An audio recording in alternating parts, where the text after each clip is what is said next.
Alright guys, welcome back to the channel. Today we're going to get cracking straight into it back on the RM250. Start by putting all the linkage and swing arm and stuff on, and all the cables, clutch, and yeah, so we'll get cracking. Alright, so I have this anodized red ASV clutch lever, the unbreakable one with the quick adjuster on it, and a Motion Pro clutch cable. So I just need to pop the ignition cover off so we can get to the actuator arm. The cable just goes through there, and then we can run the cable up the frame rail and to the clutch lever up here.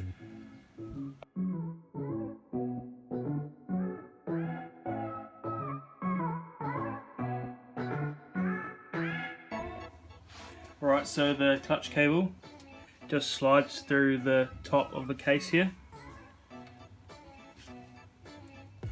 So put the actual wire part of it through first, and then you've got to push it, this part, towards the inside of the motor, and then it just slots through, and it's got a little O-ring on the cable to stop water from getting into your housing.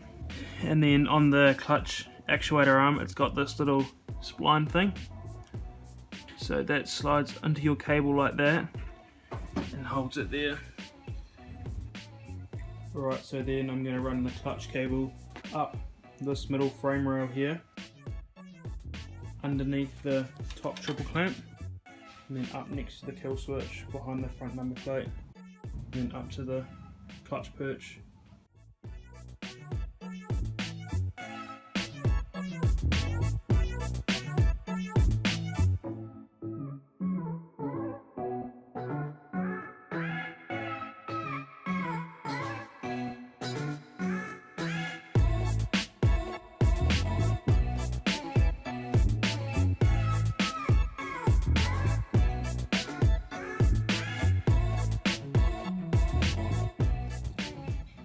So a lot of these high-end clutch perches have little bearings on the pivot bolt. So put a little bit of grease here and on the inside where it rotates, and that'll just make it move even more free.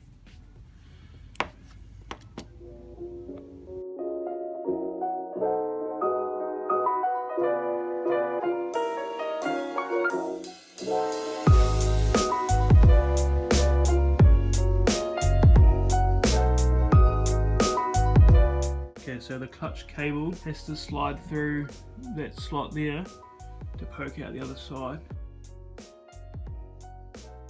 Just pull it all out like that, and then just slide it through. Turn the adjuster to stop it from falling out. And then for the clutch lever itself, they have this little slot in it. The part of the cable goes through there like that, through there, and then it slides in up top, and then you have your pivot bolt that goes through the middle.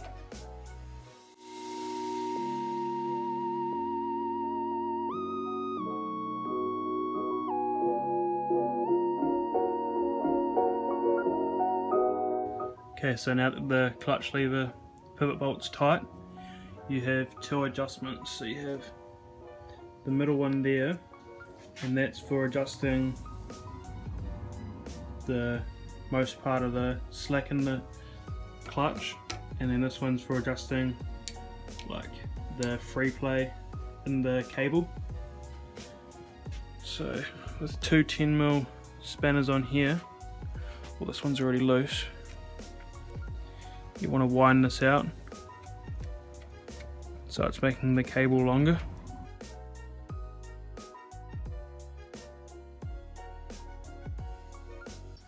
The ASV levers, I was doing some research into it, and they're generic lever, so they're not actually made for like your specific bike, which is very surprising, being an expensive lever. So I've just spaced it down at the fork, put some washers in it just to take up the slack in the cable when I've still got that adjuster out quite a way, but it works perfectly now. So I'm going to start installing the throttle assembly. So I have a brand new Motion Pro throttle cable, the throttle housing, a ODI lock-on grip, so it's got the throttle tube glued on, and then the new needle on the slide and the top of the carb.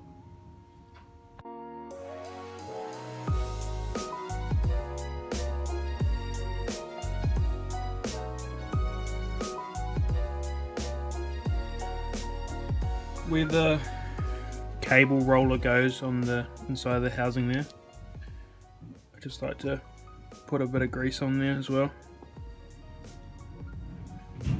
So the cable sits in the slot of the wheel, and then there's this little dowel. Just put a bit of grease on that as well.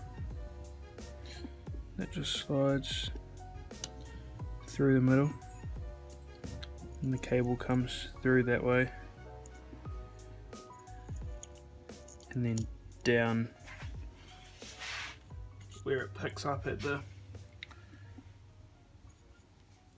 grip or the throttle tube, and then the cap can just screw on top.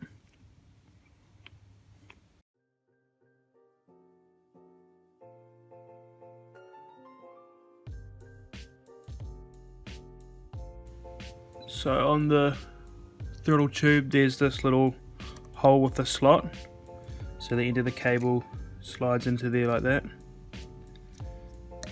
and then the cable runs around into the slot, and then that sits on there like that.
So after a bit of finagling around, I got the slide on the carb and the tension set up here on the housing.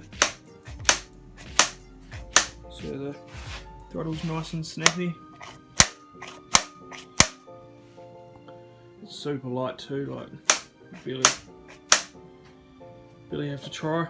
It's nice, returns nice and easy. So we'll get to putting the bearings and stuff in the linkage and swing arm, and we can put that on.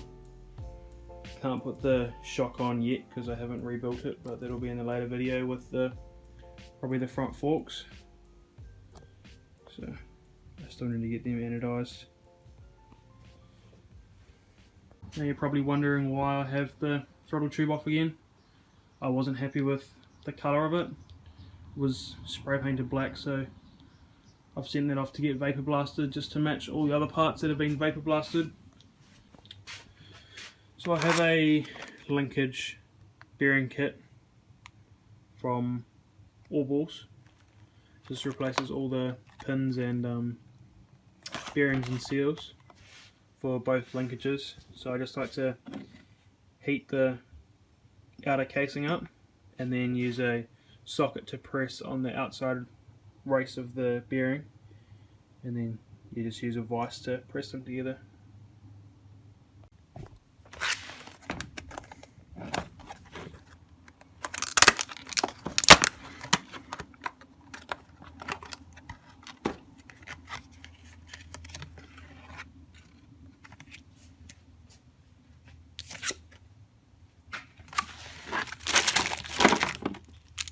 So I've just set them up into like rows. So I have all the seals. So all the seals are the same part number, so I don't have to worry about which one goes where, and then the pins are all different but you just go off length, and then these are all the same, and then this is your shock bearing. So I'll put that aside, and then these are the little caps that go on the end, they're all the same. This is actually for the smaller bearing for the linkage. It's called the bottom shock bearing. I will be starting off with the U-link. So I have the longer pin, 2 bearings, 2 seals, and then 2 of these outside collars. So now both bearings are in. They have these little plastic clips in there because the bearings aren't like caged, so the needles will just fall out. So you want to pop those bearings out, sorry, those caps out, and then pack them with grease. So I'm just using a small electrical screwdriver just to pry the cap out.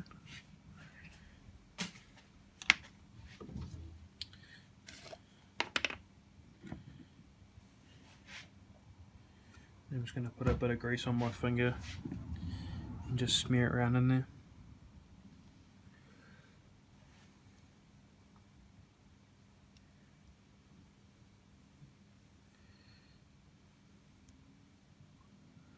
It's good to get in the habit too of, after putting some hours on the bike, like every 20 hours, pull the linkage out, pull the swing arm out, and re-grease the bearings so they don't seize up.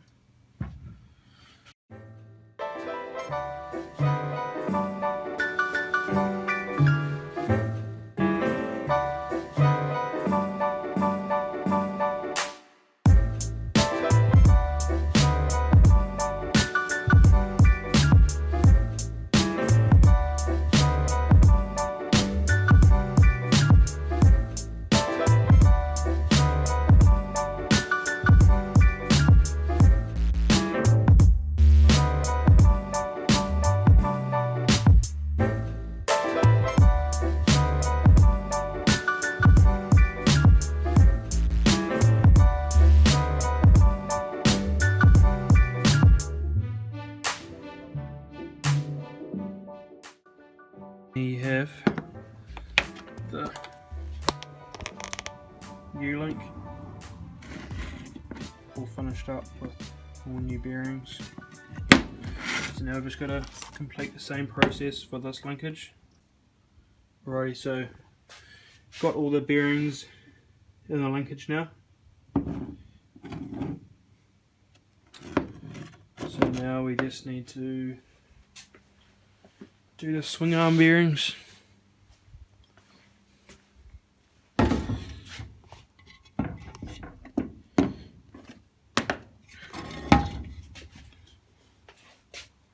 Alrighty, so it's the next night. I need to get these swing arm bearings pressed into the swing arm, and then I can bolt up the swing arm and linkage onto the bike. So once again, I'm just using the All Balls bearing rebuild kits.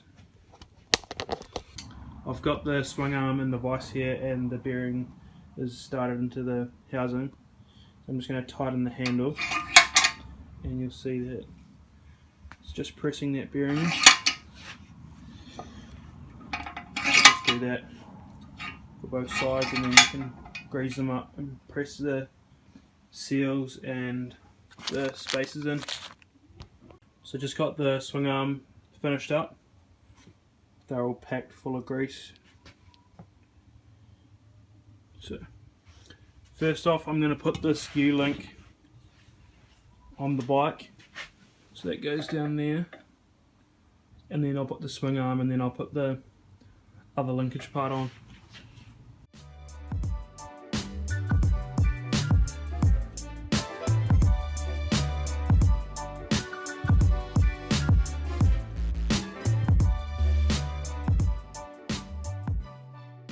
Alrighty, so I just got the swing arm on. It was definitely a tight squeeze where the powder coat obviously filled the gaps, but I just used a rubber mallet and gave it a bit of a tap and it went in alright. So just going to put a bit of Loctite on the thread and then torque that to spec. Right, so on this linkage, this is your lower shock bearing. The smaller one out of these two slides into the back of the swing arm, and then the larger one slides into the bottom of the U-link. So yeah, that's going to wrap up for this video. We're definitely making some good progress on it. It's turning out, to be honest, a lot better than I would ever imagined it. Yeah, so have all the brake rebuild kits and getting the wheels done now. So stay tuned for the rest of the build. So yeah, if you enjoyed the video, make sure you like and subscribe. And comment what you reckon on the bike. Honestly, I can't wait to get it done and out riding. I haven't ridden a bike in, I don't know, 5 months or so, so yeah. I'll see you guys in the next one. Cheers.